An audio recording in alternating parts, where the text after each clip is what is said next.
Hi friends, ಎಲ್ಲರೂ ಹೇಗಿದ್ದೀರಾ? Welcome to ಪಂಕಜ ಅಡುಗೆ ಮನೆ. ಇವತ್ತಿನ ರೆಸಿಪಿ ಬಂದು ನಿಪ್ಪೆಟ್ಟು. ಅದು ಮಾಡೋದು ಹೇಗೆ ನೋಡೋಣ. ನಾನಿಲ್ಲಿ 1 kg ಅಕ್ಕಿ ಹಿಟ್ಟನ್ನ ತಗೊಂಡಿದ್ದೀನಿ. ಅದಕ್ಕೇನೆ 200 ಗ್ರಾಮ್ ಅಷ್ಟು ಸಬ್ಬಕ್ಕಿನ ಹಾಕೊಳ್ತಾ ಇದ್ದೀನಿ. ಚೂರು ನೀರಿಲ್ದಿರ ಹಾಕೋಬೇಕು. ನಾನಿಲ್ಲಿ ಸಬ್ಬಕ್ಕಿನ 6 hours ನೆನೆಸಿಟ್ಟಿದ್ದೆ. 200 ಗ್ರಾಮ್ ಅಷ್ಟು ಹಸಿಮೆಣಸಿನ್ಕಾಯಿನ ಗ್ರೈಂಡ್ ಮಾಡಿ ಇಟ್ಕೊಂಡಿದ್ದೀನಿ. ನೀರು ಇಲ್ದಿರ ಗ್ರೈಂಡ್ ಮಾಡ್ಕೊಬೇಕು. ಸೊ ಇದು ಖಾರಕ್ಕೆ ತಕ್ಕಂತೆ ಹಾಕ್ಕೊಂಡು ಮಿಕ್ಸ್ ಮಾಡ್ಕೊಳ್ಳೋಣ. 1 ಹಿಡಿಯಷ್ಟು ಕರಿಬೇವು ಚಿಕ್ಕ ಚಿಕ್ಕದಾಗಿ ಕಟ್ ಮಾಡಿ ಇಟ್ಟಿದ್ದೀವಿ. ರುಚಿಗೆ ತಕ್ಕಷ್ಟು ಉಪ್ಪು. ಇದಿಷ್ಟನ್ನು ಈಗ ಫಸ್ಟು ಮಿಕ್ಸ್ ಮಾಡ್ಕೊಳ್ಳೋಣ. ಈಗ ನಾನು ಒಂದೆರಡು ಹಿಡಿಯಷ್ಟನ್ನ ಸಪ್ರೇಟಾಗಿ ಒಂದು ಬೌಲ್ಗೆ ಹಾಕ್ಕೊಂಡಿದ್ದೀನಿ. ಇದಕ್ಕೆ ಈಗ ಸ್ವಲ್ಪ ನೀರು ಹಾಕ್ಕೊಂಡೆ ಮಿಕ್ಸ್ ಮಾಡ್ಕೊಳ್ಳೋಣ. ನಿಮಗೆ ಬೇಕಾದರೆ 2 ಸ್ಪೂನು ಬೆಣ್ಣೆನೂ ಆ್ಯಡ್ ಮಾಡ್ಕೋಬೋದು.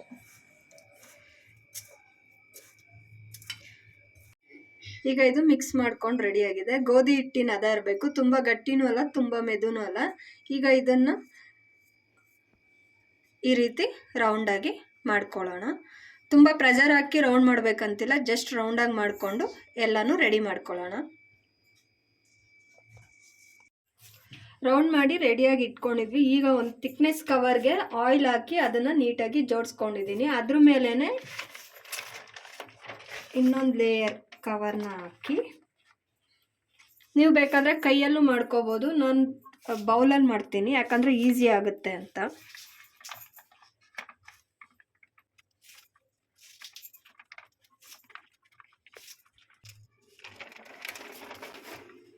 ಈಗ ಸ್ವಲ್ಪ ಕೈಗೆ ಆಯಿಲ್ ಹಾಕ್ಕೊಂಡು ಅದ್ರ ಮೇಲೇ ಸ್ವಲ್ಪ ಪ್ರೆಸ್ ಮಾಡ್ಕೊಳ್ಳೋಣ.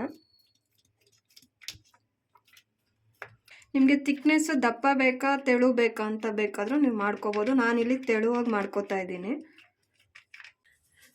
ಒಂದು ಬಾಣಲಿಗೆ 3/4 ಲೀಟ್ರಷ್ಟು ಆಯಿಲ್ನ ಬಿಸಿ ಮಾಡಲಿಕ್ಕೆ ಇಟ್ಟಿದ್ದೆ. ಈಗ ಅದು ಬಿಸಿ ಆಗಿದೆ. ಈಗ ನಾವು ರೆಡಿ ಮಾಡ್ಕೊಂಡಿರುವಂತಹ ನಿಪ್ಪಟ್ಟನ್ನ ಹಾಕ್ತಾ ಹೋಗೋಣ.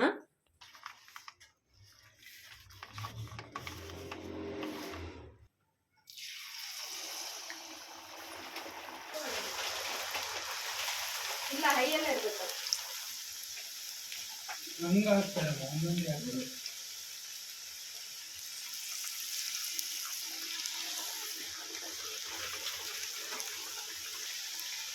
ಒಂದೇ ಸತಿ 2-3 ಹಾಕ್ಬೋದು. ಆಯಿಲ್ ಗ್ಯಾಸ್ ಯಾವಾಗಲೂ ಹೈಯಲ್ಲಿರಬೇಕು.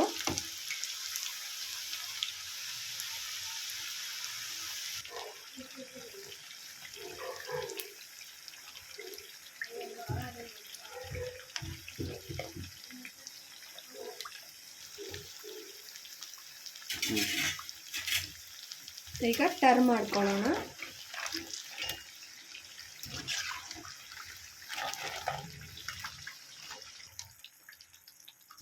ಇಷ್ಟು ಕಲರ್ ಬಂದರೆ ಸಾಕು, ತೆಗೆಯೋಣ.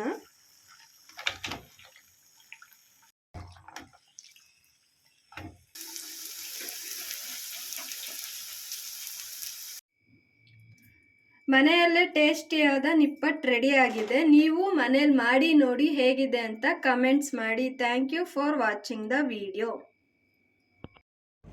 ಲೈಕು, ಕಮೆಂಟ್ಸು, ಶೇರು, ಸಬ್ಸ್ಕ್ರೈಬ್ ಮಾಡಿ ಫ್ರೆಂಡ್.